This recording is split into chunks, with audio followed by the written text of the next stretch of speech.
ದಿನಕ್ಕೆ ಗಲ್ಫ್ ಯುದ್ಧದ ಪರಿಣಾಮ ಹೆಚ್ಚಾಗ್ತಾ ಇದೆ. ಬೆಂಗಳೂರು ಸೇರಿದಂತೆ ಜಿಲ್ಲೆಯಲ್ಲೂ ಆಟೋ ಗ್ಯಾಸ್ಗೋಸ್ಕರ ಪರದಾಡ್ತಾ ಇದ್ದಾರೆ ಆಟೋ ಚಾಲಕರು. ಆಟೋಗೆ ಎಲ್ಪಿಜಿ ಗ್ಯಾಸ್ ಸಿಗದೆ ಆಟೋ ಚಾಲಕರು ಒದ್ದಾಡ್ತಾ ಇದ್ದಾರೆ. ಬೆಂಗಳೂರು, ಮಂಗಳೂರು, ಚಿತ್ರದುರ್ಗದಲ್ಲಿ ಎಲ್ಪಿಜಿಗಾಗಿ ಹಾಹಾಕಾರ ಶುರುವಾಗಿದೆ. ಗ್ಯಾಸ್ ಸರಬರಾಜಿಲ್ಲದೆ ಹಲವು ಗ್ಯಾಸ್ ಬಂಕ್ಗಳು ಬಂದ್ ಆಗಿದೆ. ಕೆಲವು ಬಂಕ್ಗಳಲ್ಲಿ ಆಟೋ ಗ್ಯಾಸ್ ಇದ್ರೂ ಕೂಡ ಬೆಲೆ ಸಿಕ್ಕಾಪಟ್ಟೆ ಏರಿಕೆ ಆಗಿದೆ. ಬೇಕಾ ಬಿಟ್ಟಿ ಬೆಲೆ ಏರಿಕೆ ಮಾಡ್ತಿದ್ದಾರೆ ಅಂತ ಆಟೋ ಚಾಲಕರು ಆಕ್ರೋಶ ವ್ಯಕ್ತಪಡಿಸ್ತಾ ಇದ್ದಾರೆ. ಹಲವು ಬಂಕ್ಗಳು ಬಂದಾಗಿದೆ, ಗ್ಯಾಸ್ ಬಂಕ್ಗಳು. ಕಿಲೋಮೀಟರ್ ಗಟ್ಟಲೆ ಆಟೋ ಕ್ಯೂ ನಿಂತಿರೋದನ್ನ ದೃಶ್ಯದಲ್ಲಿ ನೋಡ್ತಾ ಇದೆ. ಕರ್ನಾಟಕದ ಬಹುತೇಕ ಜಿಲ್ಲೆಗಳಲ್ಲಿ ಇದೇ ಪರಿಸ್ಥಿತಿ ಇದೆ. ಇರುವಂತಹ ಗ್ಯಾಸ್ ಬಂಕ್ಗಳಲ್ಲಿ ಬಹುತೇಕ ಬಂದ್ ಆಗಿದೆ. ಒಂದೆರಡು ಓಪನ್ ಇದ್ರೂ ಕೂಡ ಅಲ್ಲಿ ಸಿಕ್ಕಾಪಟ್ಟೆ ದರ ಇದೆ.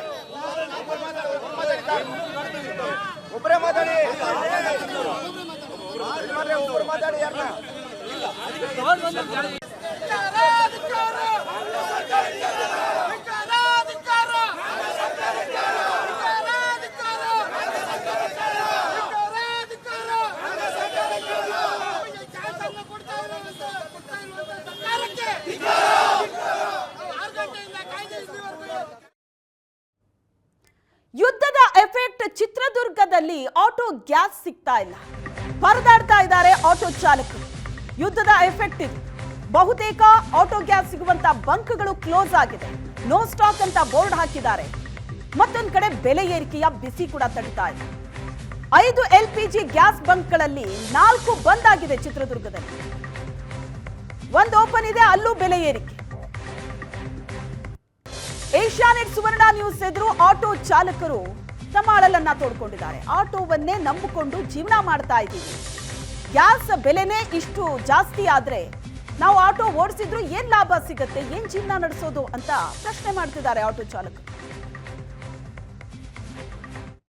ಆಟೋ ಚಾಲಕರಿಗೆ ನಿಜಕ್ಕೂ ಕೂಡ ಒಂದು ರೀತಿ ದೊಡ್ಡ ಪೆಟ್ಟು ಬಿತ್ತಿದೆ ಅಂತಲೇ ಹೇಳ್ಬೋದಾಗಿದೆ. ನಮ್ಮ ದೃಶ್ಯಗಳಲ್ಲಿ ಗಮನಿಸ್ಬಂದಿವಿ. ಈಗ ನಾನೀಗ ಚಿತ್ರದುರ್ಗ ನಗರದ ಚಳ್ಳಕೆರೆ ರಸ್ತೆಯಲ್ಲಿರ್ತಕ್ಕಂಥ ಆಟೋ ಗ್ಯಾಸ್ಗಳಿದ್ದೀವಿ. ಈ ಸದ್ಯ ಏನಂತಂದರೆ ಕಳೆದ ಒಂದು 10-15 ದಿನಗಳಿಂದ ಈಗ ಆಲ್ರೆಡಿ ಒಂದು ಬಂಕನ್ನು ಕಂಪ್ಲೀಟಾಗಿ ಕ್ಲೋಸ್ ಮಾಡಲಾಗಿದೆ. ನಗರದಲ್ಲಿರ್ತಕ್ಕಂಥ ಏನು 4-5 ಬಂಕ್ಗಳಿವೆ ಆಟೋ LPG ಗ್ಯಾಸ್ ಬಂಕ್ಗಳು. ಅದರಲ್ಲಿ 4 ಬಂಕ್ಗಳನ್ನು ಈಗಾಗಲೇ ಮುಚ್ಚಲಾಗಿರ್ತಕ್ಕಂಥದ್ದು. ಏನಂತಂದರೆ ಯಾವುದೇ ರೀತಿ ಗ್ಯಾಸ್ ಸಪ್ಲೈ ಆಗ್ತಾ ಇಲ್ಲ.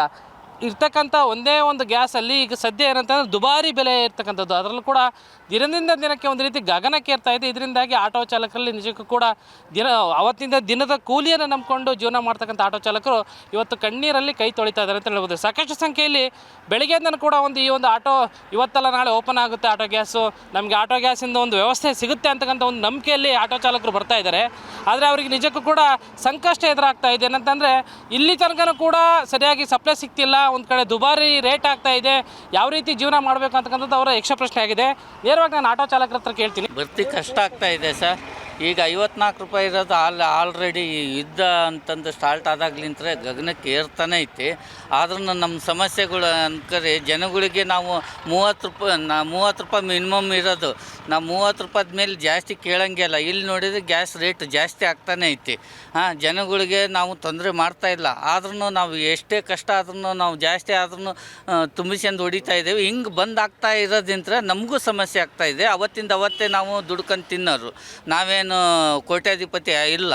ನಾವು ಆಟೋ ಹೊಡೆದ ಜೀವನ ಮಾಡೋದು. ಇತ್ತ ಫೈನಾನ್ಸ್ ಕಟ್ಟೋನು, ಇತ್ತ ಮಂತೆನೋ ನಡೆಸೋನು ನಮ್ಮ ಭಾರಿ ಕಷ್ಟ. ಅಂದಾಜು ಚಿತ್ರದುರ್ಗದಲ್ಲಿ ಎಷ್ಟು ಆಟೋಗಳಿದ್ದಾವೆ? 8,000 ಇದೆ ಸರ್.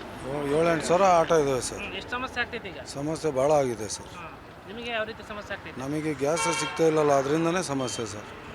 ರೇಟ್ ಜಾಸ್ತಿ 54 ರೂಪಾಯಿ ಇದ್ದಿದ್ದು 60 ರೂಪಾಯಿ ಆಯ್ತು. 60 ರೂಪಾಯಿ ಇದ್ದಿದ್ದು ಏಕದಮ್ 85 ರೂಪಾಯಿ ಆಯ್ತು. ಇವಾಗ 90 ರೂಪಾಯಿ ಅಂತಾರೆ.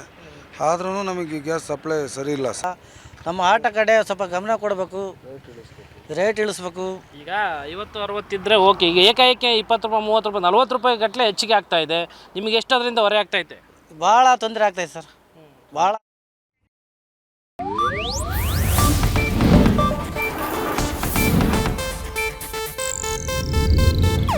ಇದು ಏಷ್ಯಾನೆಟ್ ನ್ಯೂಸ್ ನೆಟ್ವರ್ಕ್ ಪ್ರಸ್ತುತಿ.